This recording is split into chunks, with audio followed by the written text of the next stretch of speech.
E-learning module presented by ETTC Vijayawada South Central Railway. Today we will discuss multiple unit. Whenever more than one loco are coupled together and locos are worked by a single crew, then it is known as MU operation. In conventional loco, maximum 4 locos can be made through MU operation. The front driving loco is known as leading loco and the rear loco is known as trailing loco. In MU operation, 3 electrical jumpers called as BCD couplers are connected between 2 locos. Through these electrical jumpers, the control circuit feed of one loco reaches to another loco. Therefore, same control circuit operation takes place in both the locos. During MU operation, control circuits of trailing loco are operated from leading loco except Q118, Q44 and Q100. For closing DJ, HBA should be on one position in both the locos. BLSN switch is provided in BL box which controls the feed to VEPT and empty DJ of trailing loco from leading loco. Its normal position is up. On switching it down, the supply to empty DJ and VEPT gets cut off and thus DJ of trailing loco gets stripped and Panto also lowers. Closing of DJ can be done for both the locos together or only in leading loco. Similarly, opening of DJ can be done for both the locos at a time or of the rear loco only.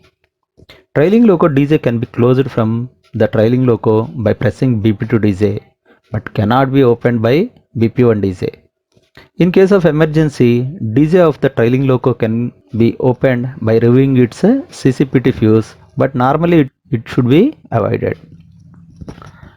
So it means that DJ can be closed for both the locos together or DJ can be closed in the leading loco itself. Similarly, both the locos DJ can be opened at a time or rear loco DJ can be opened from the leading loco. It means that opening of DJ for leading loco alone is not possible. That whenever your trailing loco is in energized condition, is in live condition, that is its DJ is in closed condition, in that condition only leading loco DJ cannot be tripped.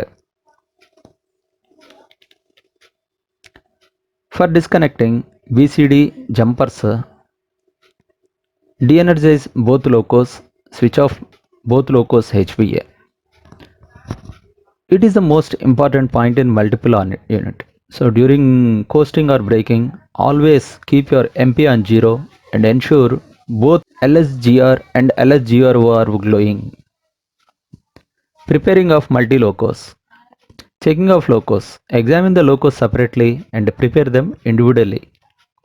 After complete checking, de-energize both the locos, attach them one to another, preferably with the cap to either ends with the CBC and lock with lock pin.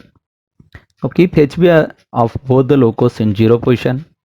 Attach BCD couplers from one loco to another loco. On the other loco side, BCD couplers will be kept as spare. Couple the MRBC equalizing hose pipes and their angular cocks should be open. Couple BP and FP air hoses and their angle cocks should be open. Keep A9 inlet and outlet cocks of working cap open condition. Remaining caps should be in closed position. Keep SNN supply and apply cocks of working cap open condition and remaining caps should be in closed position. Keep A8 cock open in leading loco and close in trailing loco.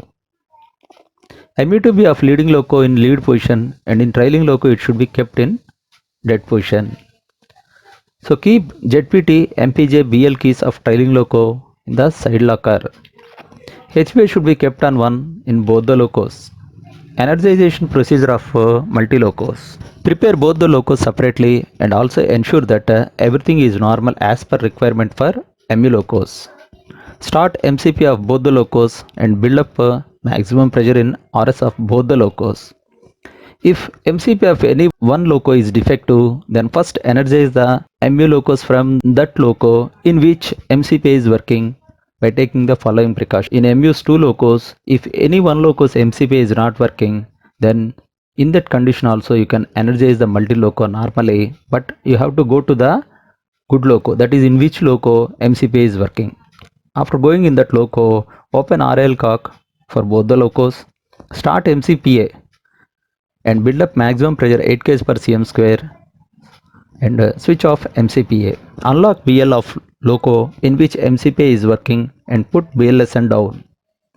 Whenever you are keeping BLSN in down condition, trailing locos pantos will not rise, trailing locos DJ will not close. Now put ZPT on one position and check the proper rising of the pantograph. Now close DJ as per procedure, that is close BLDJ, press BLRDJ. So LSDJ remains glowing but UA meter will deviate. Release BLRDJ after 4 seconds, close BLCP, closing the BLCP, MCPs will starts working and after reaching the MR maximum to 9.5 kg per cm square, the MR pressure will go to the slave loco through MR equalizing pipe and slave loco MR also charged. Now keep BLSN upwards. So whenever you're keeping BLSN upwards, the supply to VEP goes and supply to MTDJ gets closed. Now if you try to raise the panto, if you try to close the DJ, trailing loco panto and trailing loco DJ will close. Now press BLR DJ after ensuring trailing loco panto is in raised condition. Whenever you are pressing the BLR DJ, again DJ of the trailing loco will close and LSCHP now extinguishes. Whenever LSCHP is extinguished, release BLR DJ. MR pressure is maintained in both locos equally through MR equalizing pipe. Change over to leading loco if required. So if any MCPA is not working, then in this condition you can come to the MCPA defective loco also. In the working cap, unlock BL, insert ZPT in socket and place it to 1. Check proper rising of prayer pant of the both the locos. For closing DJ, close BL DJ and press BLR DJ. If leading and trailing locos are provided with RNO, so check that LSDJ extinguishes and UA meter deviates and LSCHB extinguishes. Of the LSCHB extinguishes, release BLRDJ. It means that if both the locos are provided with RNO, then you can close the both locos DJ at a time and by observing the pilot lamps, that is after extinguishing of LSCHB, you can release the BLRDJ. But there are every chances that in 2 locos, one loco may be with the RNO and another loco may be with the SIV. There may be a possibility for that. So in this case, let us discuss the possibilities.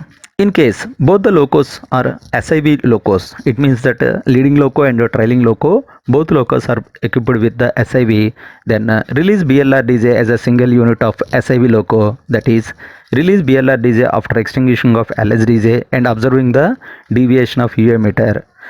So LSCHB in this case extinguishes after 6 to 10 seconds.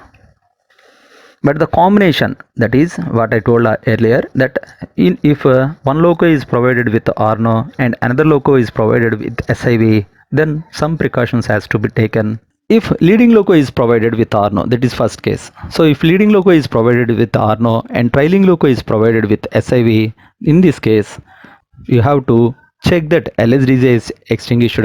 LSDJ will extinguish if both locos DJ closes. UA needle deviates in leading loco. If you observe the UA needle deviates and after 4 seconds you have to release the BLR DJ. Your LSCHB extinguishes after starting of rear loco SIV, that is it will take approximately 6 to 10 seconds. After 6 to 10 seconds your LSCHB will extinguish. But remember that you have to release the BLR DJ promptly after 4 seconds after observing the LSDJ and UA meter. Similarly, the second case, if leading loco is provided with SIV and a trailing loco is provided with RNO, here also there is a combination. So in this combination also you have to release the BLR DJ promptly after 4 seconds. Let us we will see. Check the LS DJ after closing the DJ, that is closing BL, close BL DJ, press BLR DJ. So first observe the LS DJ, it extinguishes. Next check the UA meter, it deviates. After observing these 2 points, after 4 seconds you have to release the BLR DJ. So here also LSCHV lamp will not extinguish it at 4th second. So but you have to release the BLRDJ promptly after 4 seconds. So don't think that it is a SIV loco. Even though your loco is SIV, but trailing loco is provided with Arno. Arno locos, you have to release the BLRDJ after 4 seconds. So remember that point. So even though your leading loco is provided with SIV, but you should not release the BLRDJ immediately after observing the LSDJ and UNator. You have to release the BLRDJ after 4 seconds. Your LSCHV will extinguish after starting of the leading loco SIV. That is, it will take around 6 to 10 seconds. Now close the BLCP and wait for MR pressure to build up maximum. Whenever MR pressure builds up to maximum, ensure that MCPs are stopped working in auto draining and also takes place in both the locos. After forming the multiple unit, you have to ensure that MCPs are stops working whenever your pressure reaches to maximum. And also you have to observe the auto drain valves function. You have to close the BLVMT and check the working of the all three auxiliary motors in each loco. Now keep the MPJ forward or required direction. So after keeping MPJ forward position, your lamp LSB will extinguish. Similarly, if you keep the MPJ on reverse condition, your LSB extinguishes. Now move the MP 0 to N and then to plus. Whenever you are moving the MP 0 to N, your line contactors will close. After moving the N to plus condition, one notch progression will takes place. Whenever one notch progression is takes place, so you can observe it by observing the pilot lamp LSGR. So whenever LSGR is extinguished, it indicates that GR is moved from 0. Similarly, in trailing loco also one notch progression will takes place, and in trailing loco GR will also move from 0 to 1 position. If trailing loco GR is moved from 0, then same thing can be observed in leading loco by observing the pilot lamp LSGRO. So it means that both LSGR and LSGR were extinguished. It indicates that both locos GR now moved from the 0. In leading loco along with the LSGR, you can observe the TM ammeters and voltmeters, they starts deviating according to the requirement, according to the load requirement. Similarly, your notch repeater shows the notch position, that is 1 position. Then you can bring back the MPD0. It means that after making the MU, you checked the all the functions which are required to work the train. That is, you checked both locos pantos are rising, both locos DJs are closing, both locos compressors are working, and compressors cut-in cut-out is taking place, and both locos after operating BLVMT, both loco 3 blower motors starts working. After that, you observe that required direction J1 J2s are properly setting, and also you observe the proper progression of the notches and regression of the notches. Now MU locos are ready to work. This is energization of multi locos.